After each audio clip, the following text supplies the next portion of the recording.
On reprend Bezrat Hashem, on est dans le Pardes Rimonim, on est dans le Perek Rishon du Sha'ar Sheni, et on va essayer de terminer ce Perek assez complexe. Donc, effectivement, j'espère que tout le monde a bien compris l'opinion de Rabbi Yehuda Chayat, l'opinion de Rabbi Azriel de Geron, et la troisième opinion qui veut mettre les deux ensemble, voir le cours précédent, et les remarques du Ramak. À propos de ça. J'ai lu dans le Bach, c'est vrai que le Bach, il a un commentaire sur Pardes Rimonim, que il dit que quand le Ramak, il pense qu'on ne peut pas attribuer la notion de Rosh Torsof, c'est-à-dire celle de qui était celle de Rabbi Yehuda Chayat, c'est-à-dire le début, le milieu et la fin, et le mettre au cube pour avoir 9, et qu'on ne peut pas appliquer cette chose-là à la Hatzilut, parce que le Ramak, il avait dit que de toutes les manières, ça n'a pas de sens d'avoir le milieu, enfin le début du Tor et la fin du Tor. Ça veut dire qu'on puisse effectivement rediviser en 3. Il dit que de toutes les manières, on revient sur le même problème, parce que dans la réalité, on voit bien qu'un élément qui est au milieu de deux autres, eh ben, il a bien un début et une fin.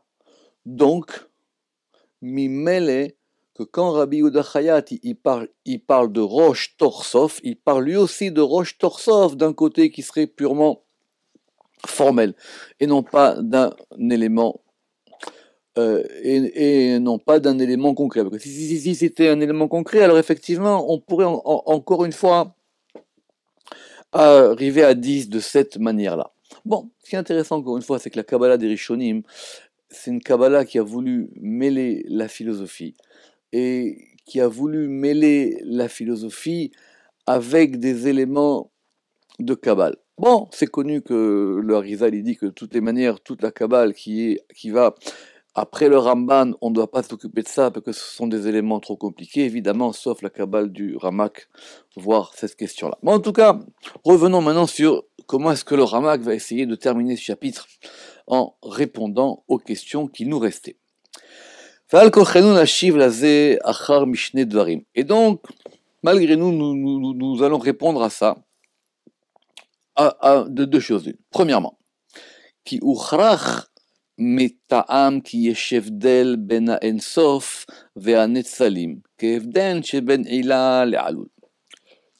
Donc, évidemment, si on veut comprendre la Hatzilut et l'émanation des mondes, juste pour aller jusqu'aux créatures, comme étant un principe de cause à effet, de Ila et de Ilul, alors on est quand même obligé de dire que la différence qu'il y a entre le Ein Sof, c'est-à-dire le degré le plus haut, au-delà des mondes, et les Netzalim, c'est aussi une différence de cause à effet. Velachen, Yutzdak bo ksat afisat koach. Et donc de ce point de vue-là, même si on considère la Hatzilut comme étant le degré le plus haut, on peut considérer là-bas aussi qu'il y a une diminution de la force, c'est-à-dire la notion de fin. Les fichés be'echrach eno kedimion amatzil mamash. Parce que ce n'est pas exactement comme l'émanateur concrètement. Mita'am sheyarad meito, parce que c'est quelque chose qui descend de lui, c'est quelque chose qui provient de lui. Ve'u ne'etzal mimeno, et cela a été émané de lui. Ve'aina inyan hazeh chisron ha'ma'asi chas v'shalom, ce qui ne veut pas dire évidemment que cela soit une déficience de l'émanateur lui-même, chas v'shalom, on ne parle pas de ça. Ve'lo bene'etzal, et ni de l'émané lui-même. Elle a mipne chez Neetzal. Simplement, c'est parce que de sa nature d'émaner et d'effet, ve'alul, uchrach la redet madrega. Il est nécessaire qu'il y ait une descente dans les degrés, min aïla, depuis la cause. Veze mipne ma'ala tamatzil aneetzal, simplement du fait qu'il y a une hauteur, qu'il y a une supériorité de l'émanateur sur l'émané. Et donc de ce point de vue-là, pour cette raison-là, on peut attribuer une diminution de la force un tant soit peu. Ou alors, chez Noma, ou alors disons, qui uchrach liyot gvul bepeulatam, on peut dire qu'il est nécessaire qu'il y ait non pas une diminution de nature, mais une diminution dans l'action. Les malot kavana tamatzil, et pour pouvoir accomplir, ici remplir l'intention de l'émanateur, Sheaïta, Sheanivraim, qui fut que les créatures, Yu Baale Tachlit, et que les créatures, elles soient limitées, ou Baale Afissa, et qu'on puisse avoir en elles la notion de diminution ou la notion de perdition. Inkel, s'il en est ainsi, Gam les divrei Arav, Rabbi Ezriel, même d'après l'opinion de Rabbi Azriel qui avait dit, je vous rappelle, le point qu'on peut diviser en longueur, largeur et profondeur, Nomar, et donc même d'après lui, on peut effectivement attribuer dans la Hatzilut lui-même la notion de Gvul, la notion de limite, pour les raisons qu'on vient de donner. Pourquoi? Rishona, premièrement. Qui a ila à Rishona? Parce que la première cause, ou Tachlit chez Lilith, c'est une fin négative, enfin, c'est une fin chez Lila Ta'afissa, c'est-à-dire qui va nier la diminution, Minatsiur dans la forme, ou Minakamut et dans la quantité, Mikol Vakol en tout. Omnam Anetsalim Mimeno, mais simplement les émanés qui proviendront d'eux, ou Chrach Kikefiridata Met Panav, et il sera nécessaire que le fait qu'ils descendent de sa face, c'est-à-dire qu'ils vont descendre de degrés, Yugbeluk Sad Begvul Tsiuri, ils vont commencer à avoir un peu la notion de limite, même d'un point de vue formel, mais qui ne sera pas une vraie limite, Velo Gvul Mamash. Omnam, toutefois, Be'erer HaMa'atzil, toutefois, du point de vue du Ma'atzil, de l'émanateur, Shi'u Ilatam, qui est leur cause, Asheranu Chayavim Lishlol Mimenu Agvul, dont nous sommes obligés de dire qu'en lui, il n'y a aucune limite, ni corporéité, ni matérialité. Ve'afisad ve'sharinyanim adomim lelu, et toutes les notions qui sont similaires. Uchrach sheyelanet salim evdel memeno. Mais il est nécessaire qu'il y ait pour les émanés une différence par rapport à lui, que evdel alul minaïla, de la même manière qu'il y a une différence entre la cause et l'effet. Veod, et de plus, deuxièmement, les sheyiu anivraim animshachim me'anetzalim, qu'il y ait pour les créatures qui proviennent des émanés, les gvul, qu'elles puissent avoir effectivement des limites. Vezeu kocho yidbarach, et c'est cela sa force bénie, qui kemo shenivra haolam yesh mi'ain, parce que de même qu'il a créé le monde, yesh, c'est-à-dire qu'il est me'ain à partir de rien, c'est-à-dire que de la même manière qu'il a créé le monde à partir de rien, car à Ensof, de même, le Ensof, Baruchu, le Ensof qui soit béni, Me'elam Melachim, le roi des rois, et Tzilanet Salim, et de même le Ensof, il a émané des émanés, chez Me'em Niyim Shachu Pe'ulot Baletachlit, dont proviendront des actions qui seront limitées, Kedé chez Yuan Ivrahim Baalekvul, afin que les créatures puissent avoir une limite. Donc effectivement, c'est un problème fondamental. De toutes les manières, on revient à la question du Yesh Me'ain, à savoir de la création à partir de Ex Nihilo. Comment est-ce que de quelque chose qui n'a aucune limite peut naître la limite? Donc la question, elle revient toujours. Mais ce n'est pas la question à laquelle on voulait répondre. La question à laquelle on voulait répondre, c'était de comprendre d'où provenait le ta'am à Hatzilut, d'où provenait le motif de la Hatzilut, le fait que la Hatzilut soit composée de 10 sphirotes. Et pas de 11 ni de 9. Et donc celui qui veut scruter et approfondir ce sujet-là, et qui veut comprendre l'opinion de Rabbi Ezriel de Garon, et qui veut le diriger et qui veut appuyer cet avis, ou l'eyashro, et qui veut le rendre droit vers la vérité.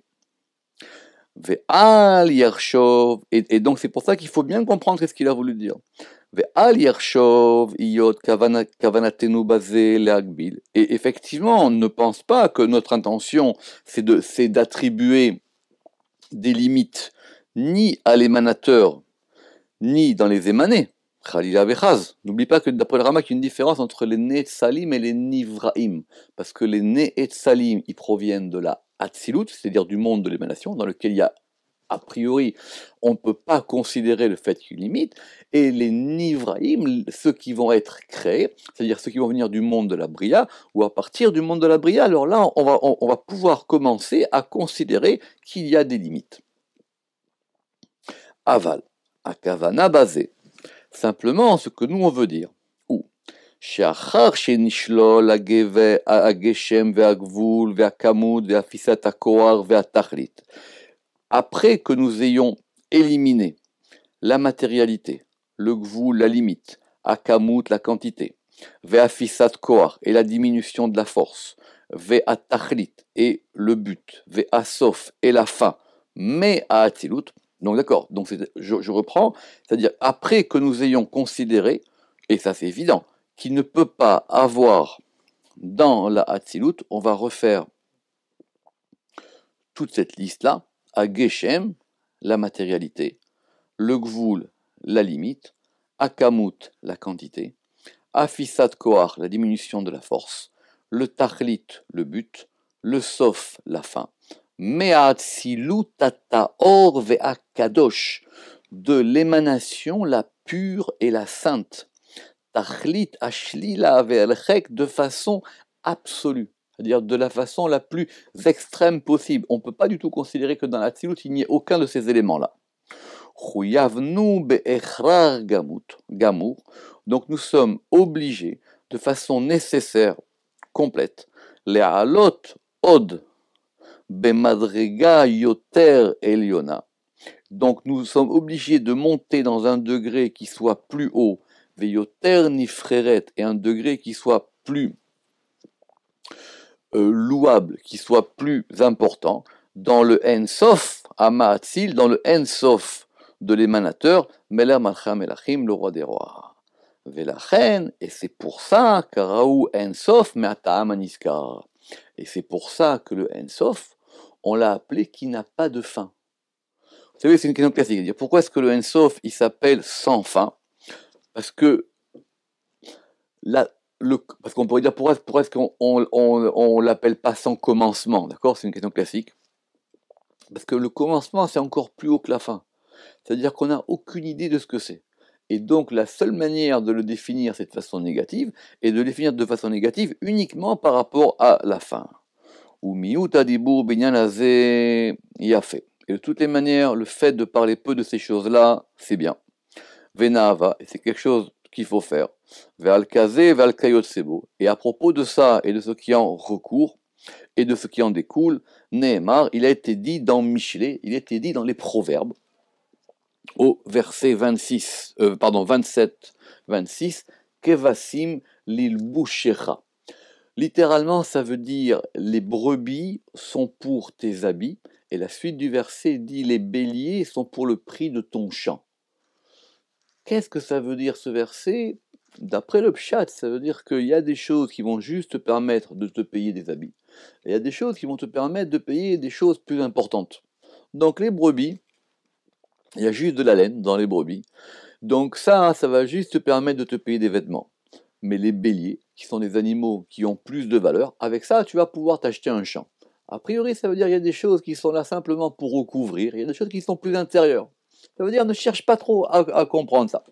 Bon, j'ai regardé dans le Zohar et dans les Mefarshim s'il y avait d'autres explications sur ce verset, j'ai pas trouvé. Bon, qu'est-ce que le Ramak veut dire par là? A priori, ça veut dire ça, quoi. Kevasim nelboshecha, ça veut dire que les brebis ne servent qu'à t'habiller. Ça veut dire, ce n'est qu'un habit de la chose. C'est-à-dire, n'approfondis pas trop ces sujets, parce que c'est très compliqué.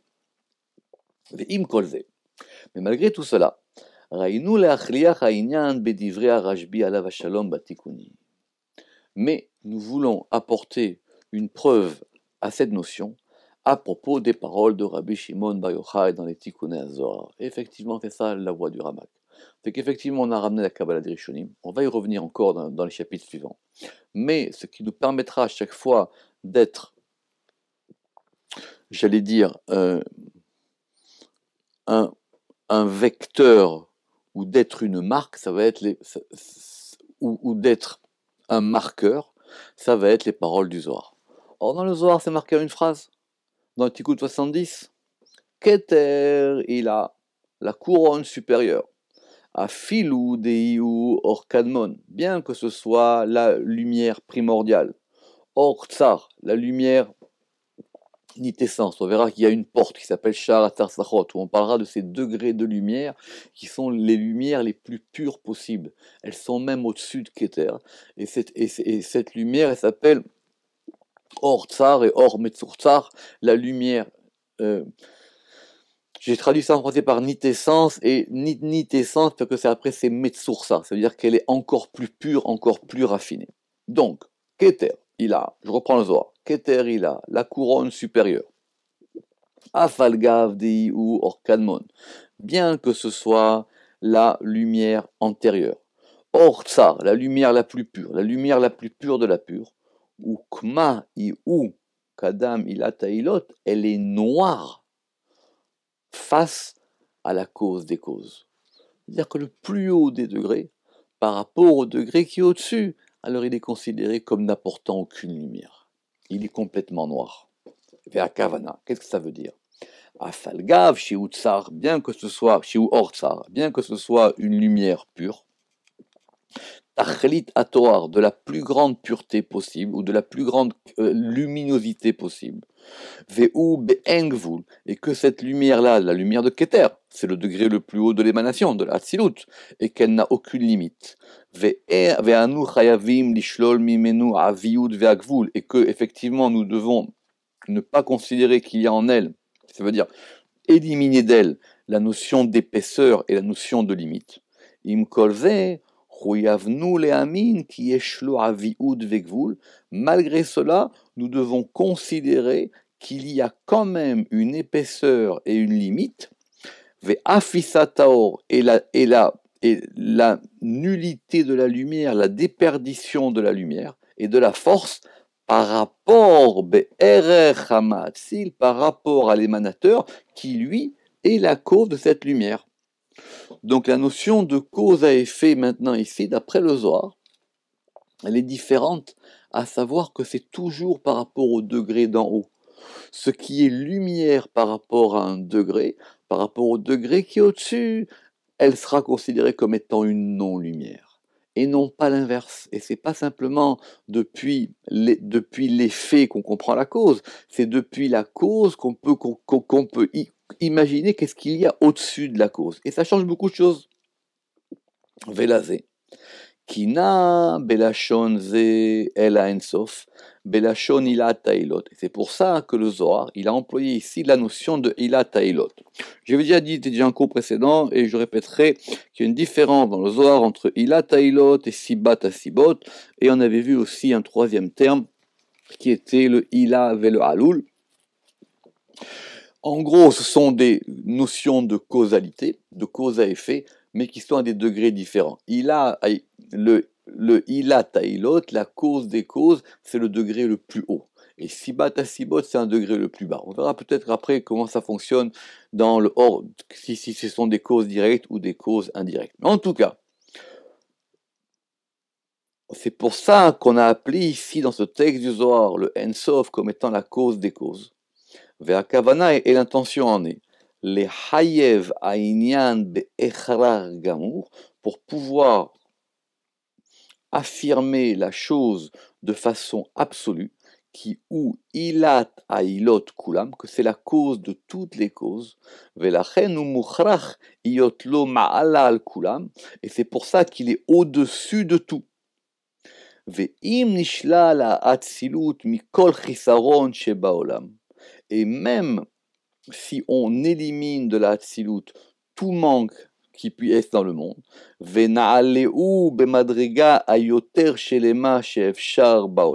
et qu'on puisse la monter dans le degré le plus parfait possible dans le monde, il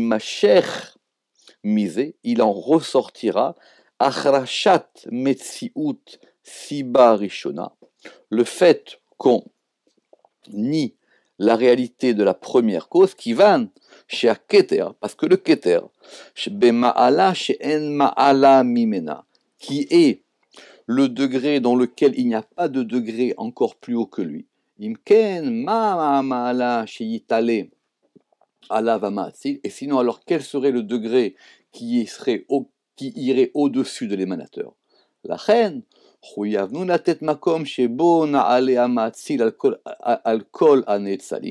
et donc nous sommes obligés de donner une place, de donner un lieu dans lequel s'élèvera l'émanateur au-dessus de tous les émanés. Im bechol shelefshar, et jusqu'à ce qu'on puisse effectivement faire monter les émanés autant que possible. Autrement dit, il faut remonter d'un degré. Effectivement, ce que dit le Zohar, par rapport, je relis le Zohar, Keter Ila, la couronne supérieure, Afalgav, la couronne supérieure, Afalgav Deiu Orkanmon, bien que ce soit la lumière première, Ortsar Ormetsursar, Ukma Iu, elle est noire par rapport à la lumière qui est encore au-dessus. Et donc il faut bien réfléchir et méditer à cette chose-là. Et il ne faut pas qu'il se précipite les Hashiv Maher à répondre rapidement à ces questions-là. On verra la suite dans le deuxième chapitre. Baruch Adonai Le'olam. Amen ve Amen.